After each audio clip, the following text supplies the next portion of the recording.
Good evening, everybody. I am going to start. If you want to put, you've got your names, if you want to put your club as well, it would be useful for us to know which clubs you belong to.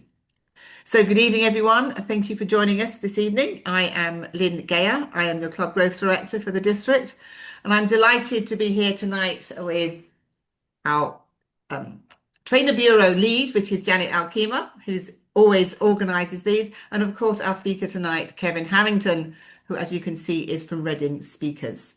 Now, a little bit about Kevin. I first came across Kevin. Kevin is one of our area directors, very, very capable area directors for A17. And I've obviously come across him a few times at our district training, but also I came across him a few weeks ago when we were both at the Division A contest, and he did a workshop there, and it was great to see him in full flow. I'm sure you're going to be in for a treat tonight. Lots of information, lots of clarity, and lots of useful tips to take away.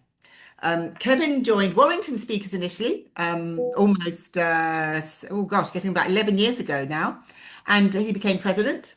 And then back in 2016, he moved back south, his sort of home turf, where he joined Reading Speakers. And anyone who's from Reading Speakers will know he's held the roles of VPM, VPE, and 2 years as president.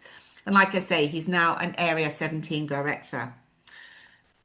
By trade, he's a marketeer and he has extensive consumer and business marketing experience. And certainly from the tips he gave us when he did the Division A workshop, we are in for lots of information from his business and experiences that he also brings forward into Toastmasters. So let's see how he weaves Toastmasters membership growth with his marketing knowledge. And I'm sure by the end of it, we will all be well informed and got some great ideas to take forward. So, Kevin, thank you very much, and over to you. Thank you, and good evening to everyone. So when I was with Lynn, we were talking about never having the meeting without an agenda. So just to repeat, we're talking about club membership growth. We're talking about getting new members. We're talking about effective marketing, open houses, social media, local organisations, and value proposition. Now, you can tell I'm a marketer, can't you? Because already it's sounding a bit like gobbledygook. I'm going to try and speak the King's plain English as we go through this. But before we kick off, a thing I would say is silver bullets. Most people I find that turn up for these types of things are going, it's got to be a silver bullet for how we solve these problems. Bad news, there is no silver bullet. And the nearest thing you'll ever get to a silver bullet in club membership growth is just invite people to join. It's amazing how many people don't get invited to join. So bearing that in mind, there is no silver bullet. What I'm going to talk about is some top level stuff, some detailed ideas and some more philosophical things about from my experience of being involved in running clubs.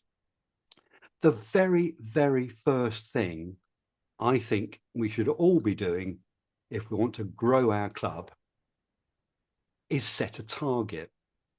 People blithely talk about, we need more members, we need this, we need that. I completely get it. And I've also been in situations where I've helped clubs where membership is, to be frank, a crisis point. But the absolute start point for you must be to set a target for what you want to achieve. Because all of a sudden it focuses your mind. But I'd go one stage further. I would say, then add 20% to the number. It's very rare in what is essentially a sales situation like selling membership, that if you set a target, you hit it. You need to aim for a higher target, and then you tend to hit the number you need. And my most ridiculous story around that was when I used to work for a PLC up in the city in Cannon Street. And I said to the CEO, good news, I've got a proposal here that will increase our business tenfold. And it genuinely was wonderful, by the way. And he said, Kevin, we don't need to do that. We only need to grow by 8%. What happened? We didn't hit target at all. So remember that, set a target, add 20%, and start talking about it. Make it a topic to talk about.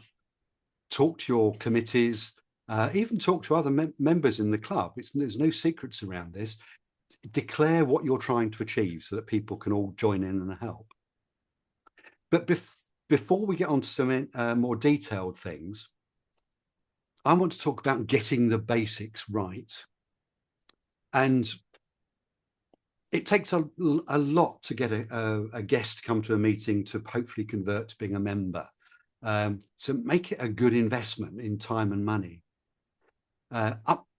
Make sure things like all your socials and Google Google My Business and things are up to date. Set about managing the member's journey in a way you don't lose touch with people after they first talk to you. You need quality follow-ups and replies. Otherwise, you're not going to maximize on any of the things I'm going to talk about or other initiatives you try. I put Wokingham speakers up here. Hopefully you all are familiar with Google My Business. If you type in public speaking club Wokingham, that will probably come up in the right-hand panel. I've got some stats here for Reading, just for your information. In the last 30 days for Reading, it's gone down a bit, but 25 people asked for directions to the club. That's not bad, is it? 27 people visited the website from the profile. There are 371 profile views and 88 searches. So, real people, real numbers of people are looking at these things.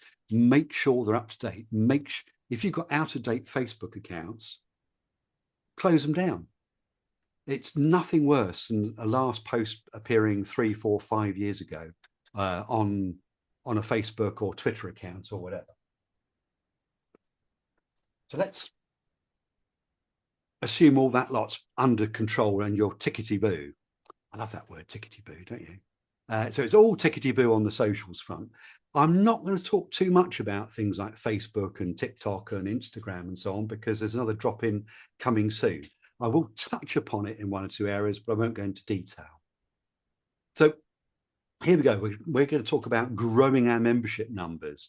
The first thing I'd say is this isn't about you. To grow membership, you must think like prospective members. You must try and understand them. I think you should understand what their ambitions might be, what their barriers are, what their careers are, what their egos are doing. Plus, you need to look at where they are and where they go.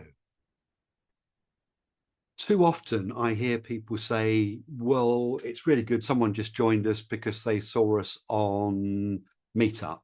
And so everyone just goes and focuses on Meetup. And the data set of one person joining is an irrelevance. We need to think generally about where our members might be and how they're thinking. Let's talk about these 4 things first: ambition, barriers, careers, egos. We need to understand them, these prospective members. You could choose to write down sort of 3 or 4 personas and get all very marketing geeky and really understand who these people are. But what are the ambitions of people that want to join us? Most people want to be able to speak better and communicate better. So our messages need to pick on that. It's all very well leaping in and talking about we make better leaders, but very few people are saying, I want to join Toastmasters to be a better leader. And if you talk about too many things in messages, it's going to confuse. We need to understand there are barriers for people coming along. People are scared stiff. We've all seen people new to clubs look quite terrified. And, to be honest, back in the day, that I was in that number. But we need to understand the barriers. So we need to put things tonally in a very friendly way and make sure that when giving the impression, you don't have to start speaking to 50 odd strangers on day 1. We need to understand some people have got careers that they need to get better at. And so perhaps we could angle some of our messages in those directions. On average, people that are good presenters earn about 28% more in salary than people that aren't good presenters. This is worth real money to individuals, this career advancement. And we also need to understand egos. One of the funniest things I always often observe, actually, not always, There's members that turn up and make themselves come across as really confident when they're in a really bad state, and they're lots of really bad ego behavior. And that can happen in the conversations before they join as well. So we've got people with ambitions that vary. We've got barriers that we should respect. And there are people with career ambitions, and there's egos to deal with. And we need to make sure our messaging is helping them. What's our real ambition here? It's to get them to come along and sample Toastmasters as a guest. Very few clubs ever sign people up before they've been a guest at a meeting. It's an idea, I guess, but it doesn't happen very often. So let's bear those things in mind. And now let's look at where these members are and where they go.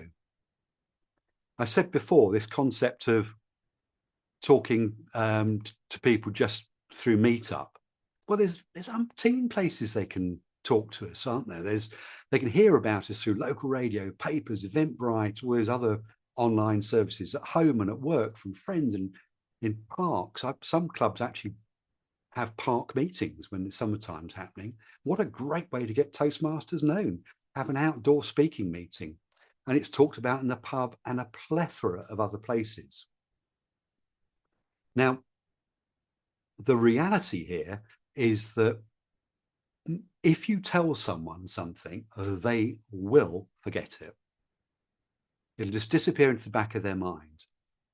When you receive the PDF of this, there's a couple of links to some academic, well, not heavily academic, but some research that shows how much people forget after they just see something about Toastmasters or any other brand or activity.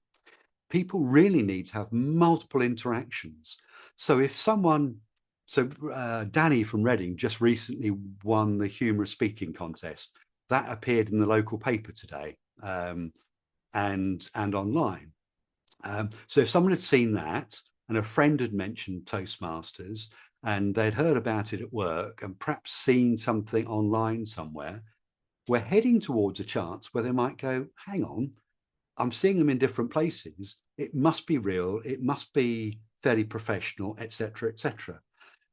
And the point here is that the multiple interactions are needed because people forget. Trust needs to be built, and cognition takes time. So very simply, we've got to layer up this sort of Toastmaster message. So in the end, people go, do you know what? That must be great. I've got to go and see it. Very, very few people come to us with only spotting us once somewhere. And if you want to fully understand how significant that is, again, there's a link in the references at the end of the slides. There's a thing called ZMOT, because it's Google and it's American. ZMOT, I suppose they call it, don't they? Which is zero moment of truth, that talks about when someone comes in and buys something, or when someone comes in as a guest at a Toastmasters meeting, they've already gone out of their way to try and understand what goes on. Even if they make out they haven't, they probably have. So we've got to get these messages out there so that the place they come is your speakers club. So let's wander into one or two specifics that I think have disproportionate power in growing members. There's lots of things you're doing, and I'm sure you're doing wonderful things, but there are 4 specific things I think deliver a bigger bang for your buck. The amount of effort you put into them gives you a reward that's disproportionate to everything else. So these 4 specifics, I'm going to start off just talking through how I feel about the concept of inviting your friends.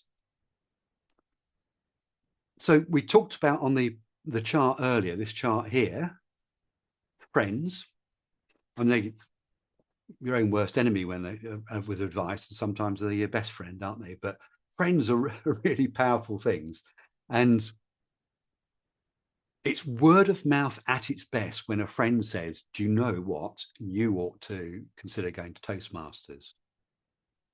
And if coming along to Toastmasters with a friend, so being a guest for the first time, is in marketing terms is called safe sampling.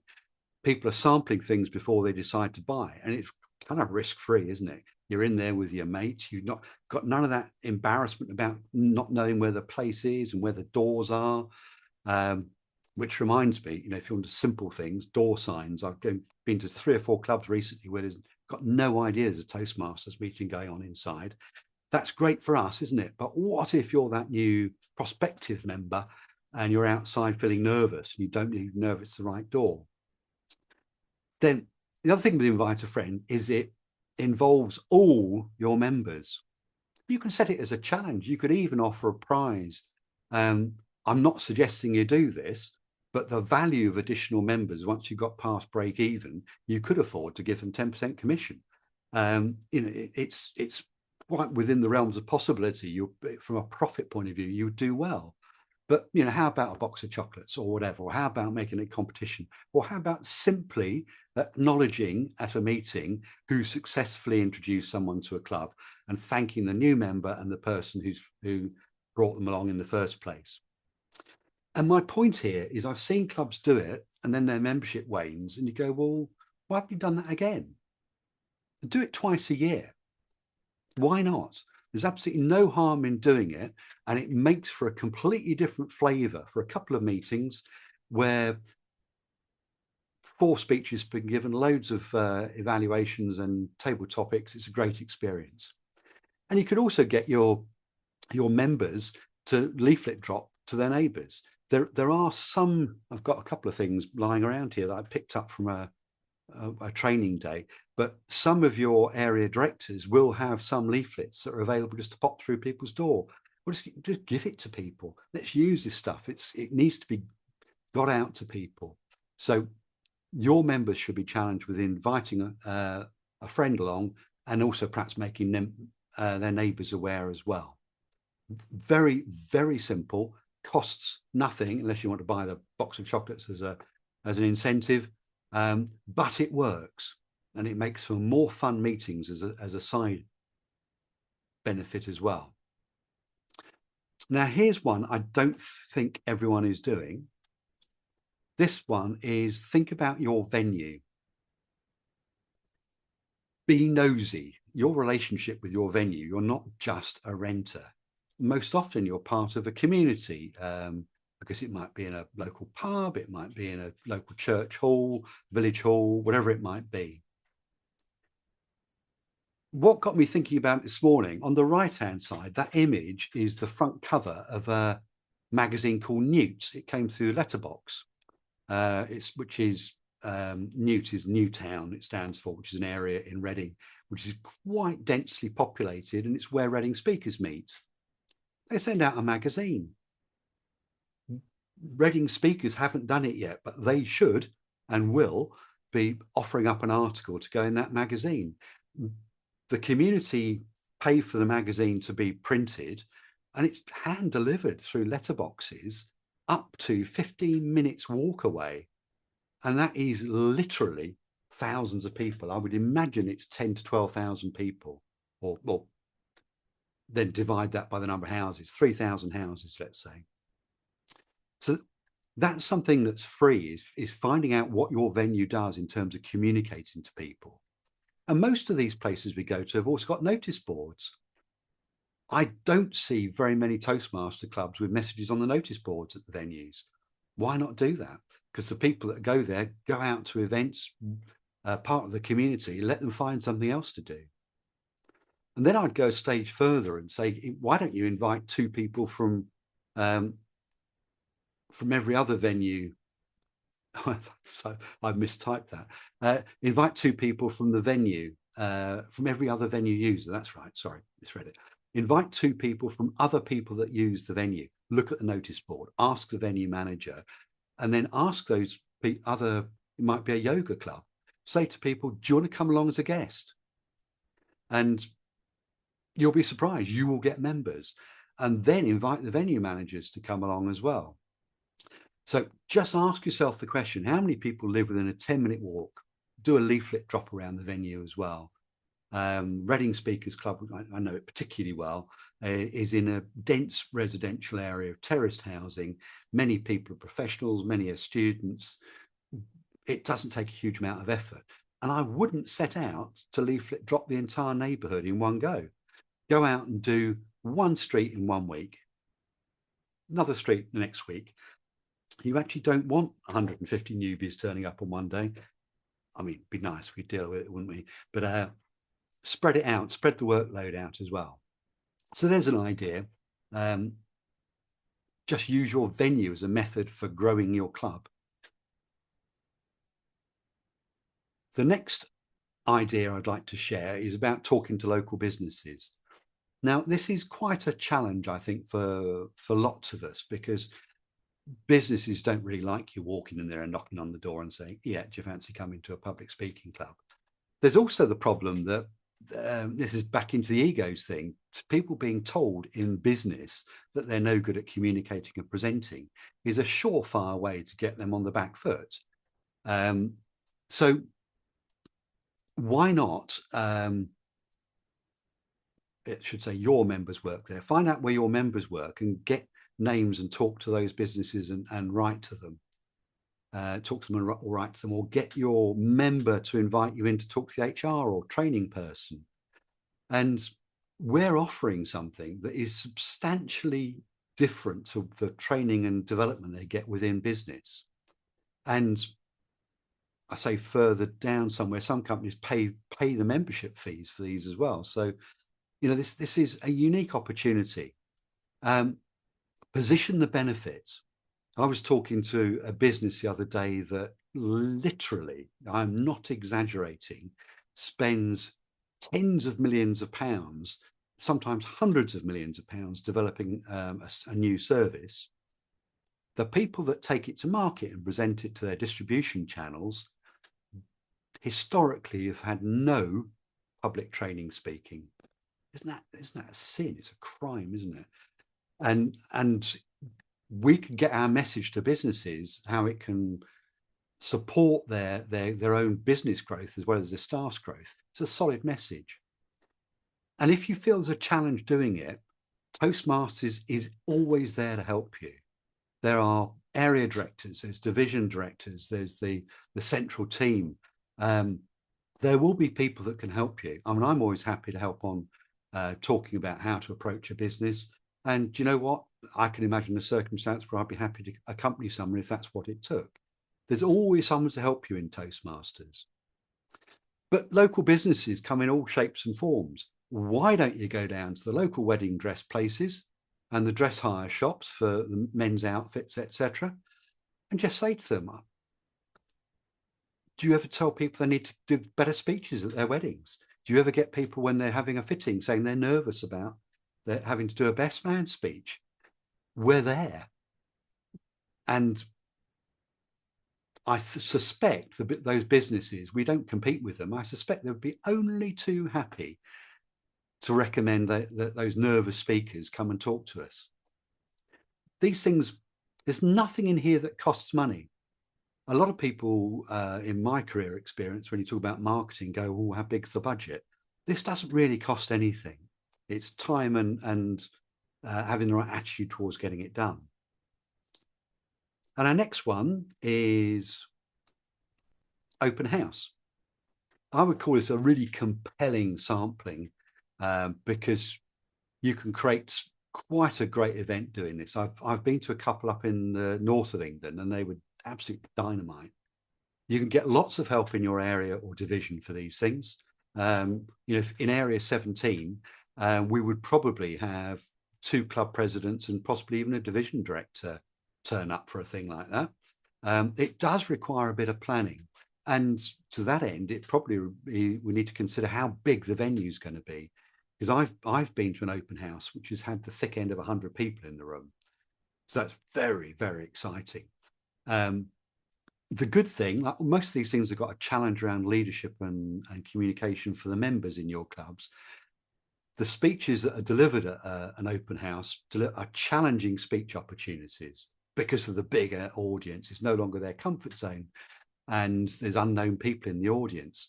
So there's some benefits there. But the benefit to the club is the conversion rates are high. The number of people that become members going to an open house are very high. Plus, additionally, the people that have been there have all had another contact point with your club and with Toastmasters, which helps compound for other things in the future. It might not be right for the one or two to join today, but they're starting to know who we are. And some people will join immediately afterwards. At an open house, we tend to just think about inviting prospective members. I would go out of my way to invite one or two training and development people from local businesses to come along as well. And I've also found that it's a good idea to say to people they can come with someone else, which means you get a higher turnout of individuals because they feel more confident coming. And you don't have to do these things by yourself. Share it, depending on your geography, share it with a neighbouring club. In area 17, my area, where 10 miles from width across the area with 5 clubs. So it's really beneficial for us to stick something in the middle. So there we go. That we've just talked about 4 interactions that we can do. Invite your friends, we use your venue, talk to local businesses, and open houses. But what makes an interaction? It's really anything. You know, you could choose to advertise. Sometimes you can get a free advert in things. You can get reviews online. We've got quite a few Google reviews going around for Toastmaster clubs these days. Actively encourage them. Encourage your members. Say, please leave a review for us. Emails, you can add messages to people through email, friend mentions, online articles. And Danny's piece in the local newspaper, Reading Chronicle's gone online as well. That's an interaction. Why not send some press releases about the benefits to individuals of public speaking? It's not difficult to raise a press release, and there's people that will help you. Alan will help you as the PR lead for District 91. I would be happy to help on what the format should be and so on. But local press don't have any money of note. They can barely employ a journalist these days. They will pretty much print, cut and paste and print what you tell them to print. The article about Danny wasn't written by the newspaper, I can assure you. So that's that sort of free stuff. That Google search we were talking about earlier, the huge benefits for doing that, and events like open houses. Sometimes you can blag your way into a jobs fair or places like that and be a speaker at one of those kind of fairs. Consider all of those things. And I mentioned we've got some references here. There's this thing, ZMOT, about 0 moments of truth. It's a good fun read that. You start to understand how the world of marketing is viewing you when you read these things. Very fascinating. It was written in 2012 and is just as valid today. The rule of 7 is about talking. It's out of a B2B article, but believe you me, it's exactly the same for business to consumer rather than business to business. It's about the idea of having interaction points being promoted. And then there's this piece here about information retention. Quite frightening how we just don't remember anything. So those are fun things to read and broaden your knowledge about why what I've been saying actually will work and help make sense. So my sort of parting advice on this is share the workload. Too many VPMs, I think, try and take it all on their own shoulders. Wonderful, great. But yippee, you know, true leadership is finding the best people to help within a team and putting together perhaps a project team just for membership acquisition. And it's a great opportunity to see if other people are shaping up ready to perhaps be VP membership for next year.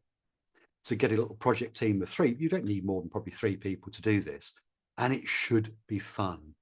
What you should be remembering all the time is the target you set right at the very beginning.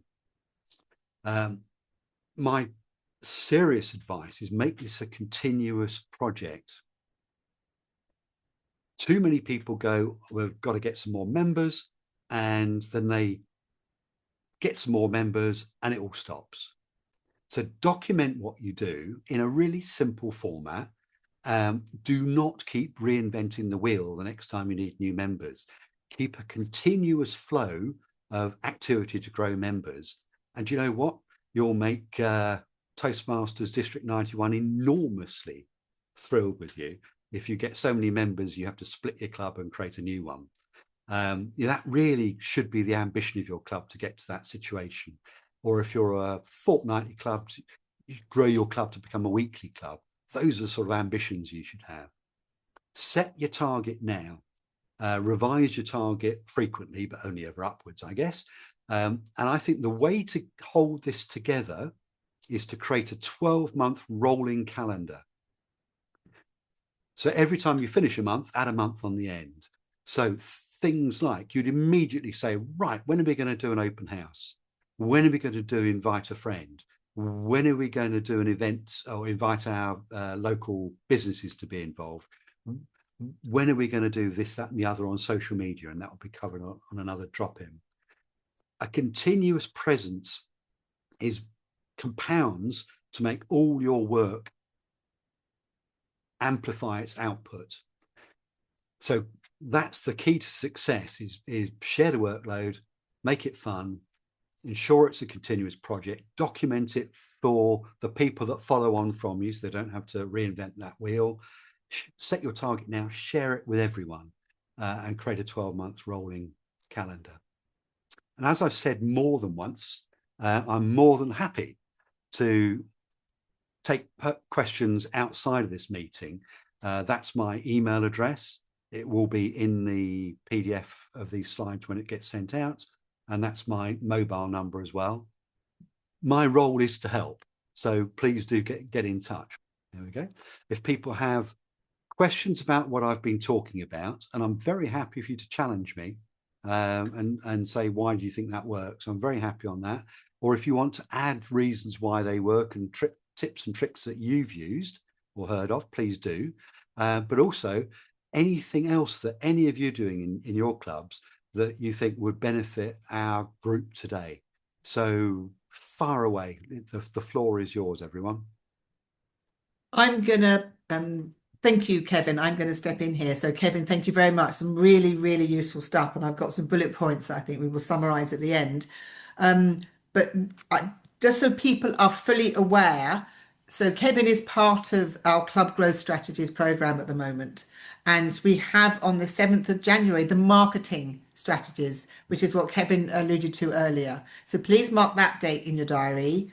And please also mark the 18th of January in your diary for specifically a drop-in on open houses. And this is all going to come together with our tube and bus campaigns that are also happening in January and February. So there's a lot going on. So this really is a time to maximize everything that Kevin is talking about. That's why we're doing it now. And that's why we want you to take on board everything he said, because come January, February, you're going to start looking for members, and you've got incentives as well in that period of time. So, and Kevin talked about set a target. Get the basics right. Think like a prospective member. Invite your friends, talk to the venue, talk to local businesses, and run an open house. I mean, simple ideas, may not be a silver bullet, but it's something that every one of us can do. So that's my little input. So to reinforce why what Kevin is saying is just so important right now. So any questions, please ask. Far away, Brian. Yeah, I'd like to ask a question because, well, I belong to two clubs, but one of the clubs I belong to, which is King Speakers, it's a specialist club. It's a club for people that stammer. I have social anxiety, and I was thinking about open house. What would be the best advice you could give about an open house? There's three things. There's three areas you need to consider. One is before the event, second is during the event, and third is after the event. And these are rules for any event you ever do. You've got to get it right before and afterwards. It's just as important as the actual event itself, which is probably only going to be 2 hours. So let's assume you've got the right people there, and let's assume you're going to send the right follow-up information to people afterwards. What my advice is that you go out of your way to have the strongest Toastmaster for the evening you possibly can. It needs to be someone that can deal with any wild card that's thrown at them, because wild cards do get thrown.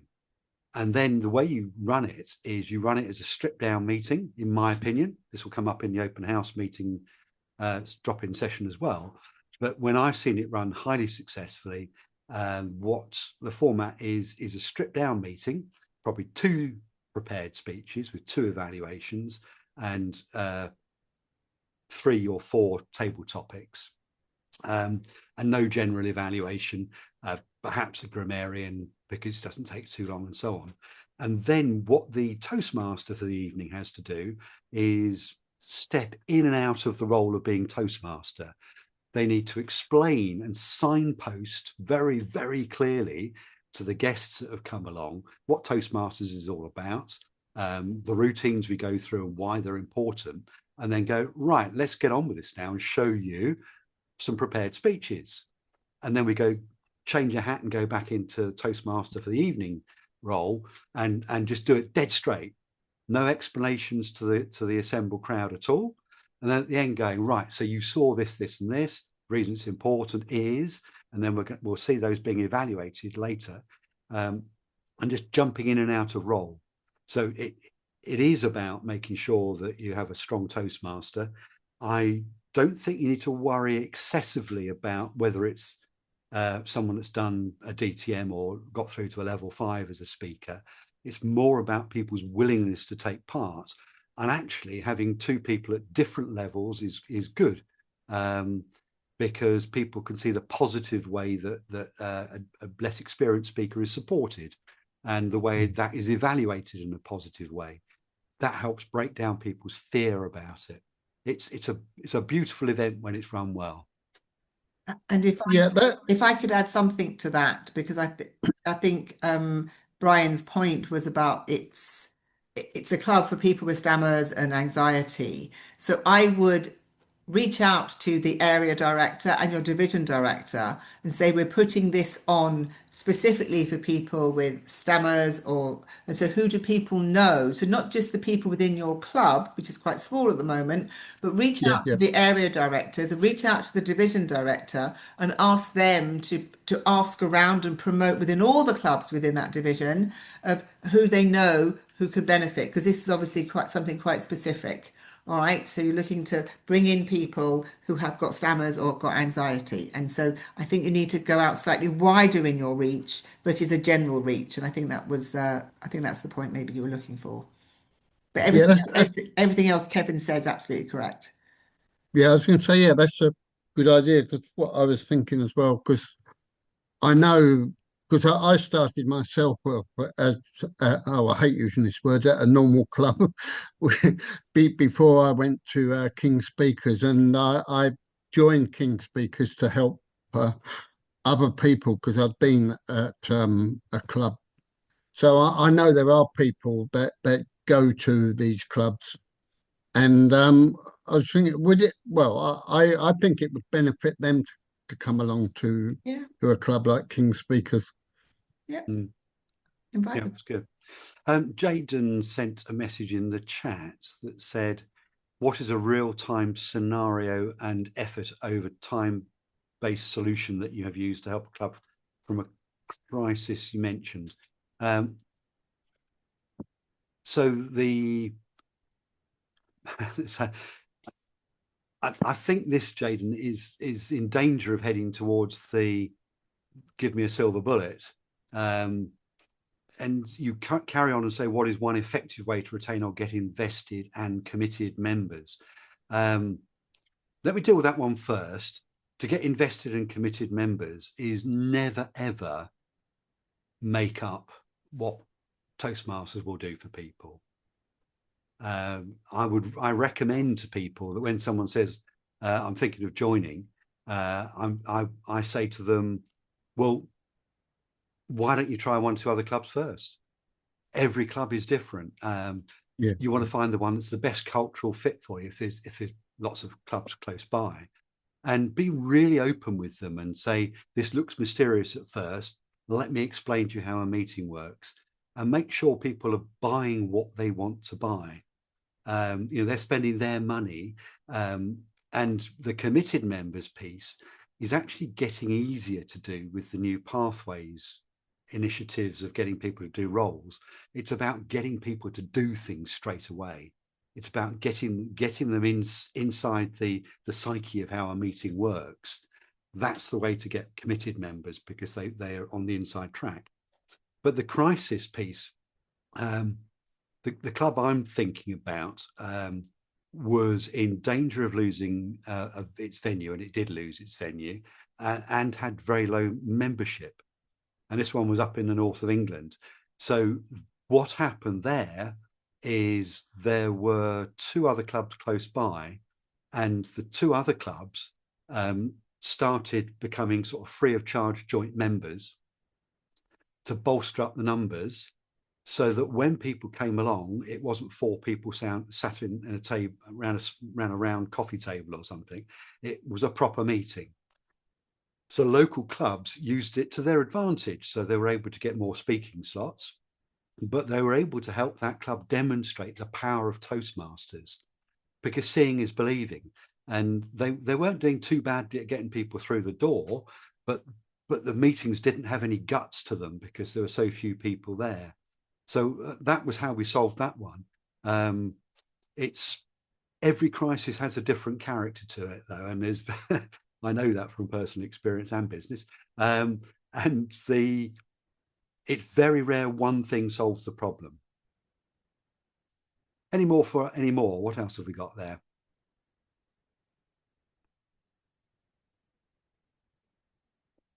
What tricks and games are people playing at the moment to get members? Is anyone spending money on adverts or anything like that?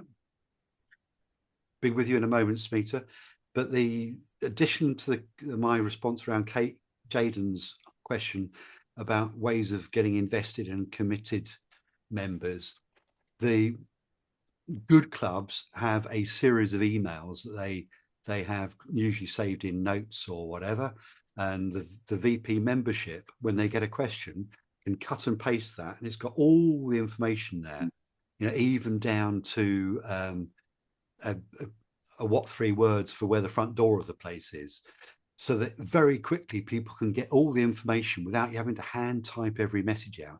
Yes, you top and tail it answering specific questions, but make sure that you're not spending the same amount of time multiple times creating similar messages. And then when they've come to a meeting, they need to be sent a follow-up email that explains immediately about membership, and with links to pathways information, so they get an idea about the resources that are available and so on. And then if they don't respond immediately to that, check they're coming to the next meeting as a guest again. And that way you get invested in committee members. A thing Danny does, I see Danny's just joined us here. Danny's the president of Reading Speakers Club. We were talking about you earlier, Danny. He at the end of the meeting will ask guests to stand up and simply say what they thought of the meeting and whether we'll see them again or not. And it's a wonderful psychological thing, because people stand up and go, I was really surprised how friendly it was. Yeah, you could write the script for this, really. What a great meeting. It's wonderful to see people doing so well. And yes, you will see me again. I want to be a member. I guarantee you'll get 80 to 90% of people minimum saying they'll be back again. But actually, it helps a lot of people become a member, that you're sort of inviting them to take the next step. Smita, you had your hand up a while ago. Yeah, just I wanted to give an additional tip to that local entrepreneur business.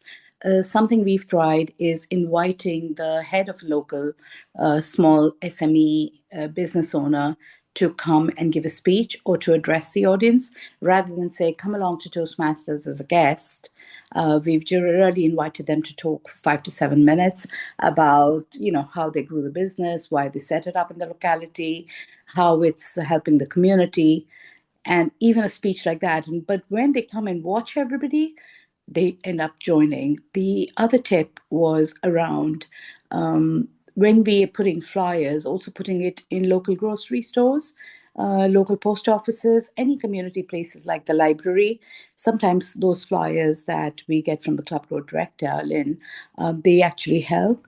And then just a tip regarding when you said members can get members or go to alternate streets to advertise it, we can also go to the station line. So if we are in Surbiton, for example, we get guests who are on that line all the way to Kingston and down all the way to Woking. So we want to make sure that people who are living in nearby stations, who can also commute on nearby buses, not just in the local neighborhood, that those stations also have the flyers for the Surbiton Club, for example. So just some tips, but I've learned a lot today. I really enjoyed, Kevin, all those simple tips that you were giving. They were really brilliant. Thank you, Smita. I especially like, Smita, your suggestion of inviting someone along, not to watch a meeting, but to give a speech. That's simple genius, isn't it? And it's sort of subterfuge almost, isn't it? But most SME business owners will know the people in their company that should be joining Toastmasters as well. So lovely idea. Thank you for sharing that. Brian, you have your hand up.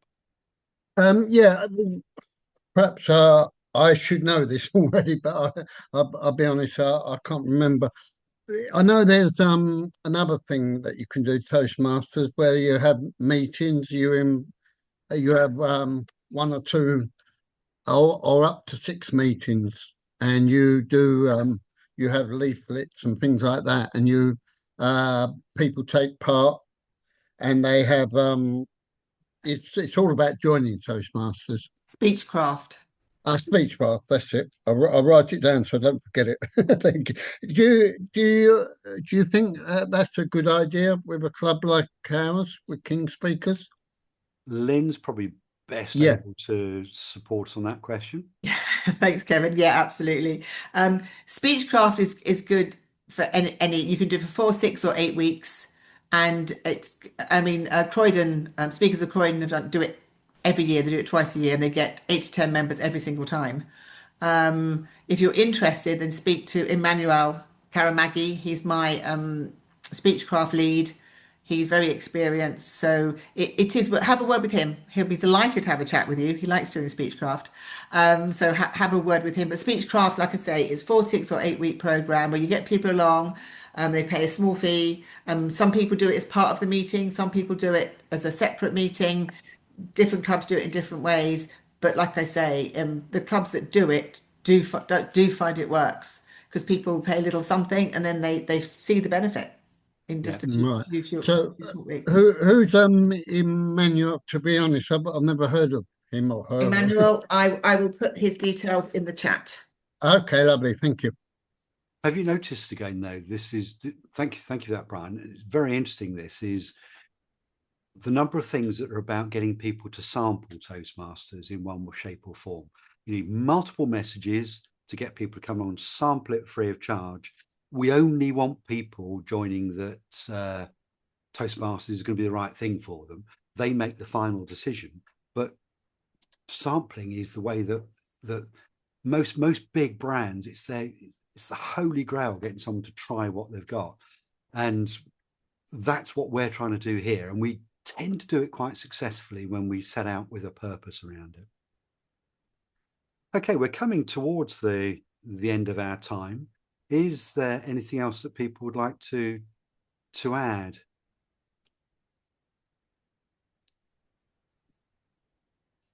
Thanks. Janet's dropped the Speechcraft link into the chat.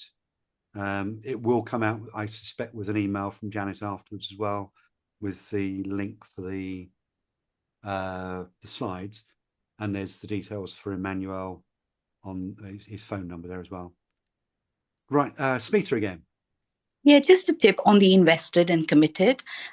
Because we're in December, and if guests are coming into our Christmas meetings or even in early January, we give we request the guests to pay for 9 months rather than just January, February, March. And we give them a certain discount for that so that they're invested for a longer period. But then the commitment of getting them regularly for the meeting is not necessarily a byproduct because they've had a long period of membership fee. So for the commitment, one of the tips we do is assign them the mentor immediately and make sure they pick up a role, one of the first few roles of level one, and then give a speech within a month of joining and ensure they're enrolled in Pathways to try and get that commitment from them. Yeah, thank you for that, Smita. And that we're really wandering in here into retention. That danger period when people have finished their second level. That's quite a common area where people go, well, I've done it now, haven't I? And yeah, that's a subject for another drop-in, I would imagine, that then we'll organise at some point, because it's hard work getting a member. Let's look after them. Okay, in the absence of any other questions, we don't need to fill an hour just for the hell of it. I'm going to hand back to Lynn. It's been lovely speaking to you all. I've already had one person said they're going to get in touch afterwards. So I'm off and running. But if you've got any questions, I'm more than happy to take them separately after this meeting. But in the meantime, thank you, and back to Lynn. And let's give a round of applause to Kevin, because really, really useful. I mean, some of it is common sense, but common sense isn't always so common, as I say. So some great ideas. I'm going to repeat them again. Set a target, especially, new year, set a target. Great idea. How many members do you want to grow? Add 20%. Get the basics right. Make your socials are up to date. Really important, because if people are going to find a club, that you need to have your details up to date. And what I really liked was think like a prospective member. We don't tend to do that. That's a really, really clever thing. What's the reason for them coming? So it's a really good thing with our messaging. And the 4 specifics: invite your friends, or your family. Doesn't matter if you've invited them before, do it again. And talk about the venue. I was at a venue just last night doing an evaluation workshop, and I think, where's our poster? Where's our poster? So put it up, talk to local businesses, and definitely run an open house. Like I said, we're going to run an open house quarter, so to get as many clubs as possible running an open house between January, February, and March. And a couple of things again. Remember, Wednesday, the 7th of January, it's how to grow your club through marketing strategies. And then Sunday, the 18th, we've got open house, how to run an open house. And we've also got the tube and bus campaign. So we're trying to get awareness, spread out awareness of Toastmasters. And at the same time, we're going to have the global, also digital campaign along with ours in January and February. Well, they've running theirs for 3 months, and we're part of that, the global digital Toastmasters campaign. So hopefully with the bus, the tube, our digital campaign and global campaign, there'll be lots of hits. So let's run open houses. Let's get those members in. There'll be lots of touch points, because as Kevin said, you need lots of touch points to get people to come on board. What was that he said? His phrase was, keep nudging people into Toastmasters. I like that little phrase, keep nudging them in, the step by step by step. I think that's great. We do have one last question from Verna. Thank you. Not so much a question, Kevin. I'm visiting with you all the way, Jaden Minnis and I, from the Bahamas. And I would just like it was very interesting, very informative. And it's one of the things I'm deciding to do. We will visit other districts. Just we got to look out for the time zone, but I think to share and learn the different methodologies and the things how we can make our clubs successful. And if you can look at my backdrop, there's a little campaign here. We call it, we're looking for Frank. And if you see the acronym, it's the friends, the relatives, the acquaintance. So it's similar along the lines that you say, keep nudging, because you can meet Frank anywhere. And again, thank you so very much. I've already registered for your January session and the other one. And God willing, I will come in and things to absorb as much as I can. Thank you so very much, Kevin. Verna, it's my pleasure. And you're setting a wonderful example, bothering to get involved in things from other districts. Well done. Great example. And that pretty much takes us to the end. So once again, I want to thank Kevin for planning this, giving up his time and putting thought behind this as to what works. And he really does talk from a level of experience. And also to thank Janet once again for yet another organising yet another drop-in session. She really is the suprema at doing that. So Kevin, thank you. Really, really appreciated. And you've learnt some really good nuggets today. Take them away and use them, please. We need to grow our membership. So let's go do it and let's make the rest of the Toastmaster year a stonking one for growth. I know we can do it. Thank you, everyone. Thank you, Kevin.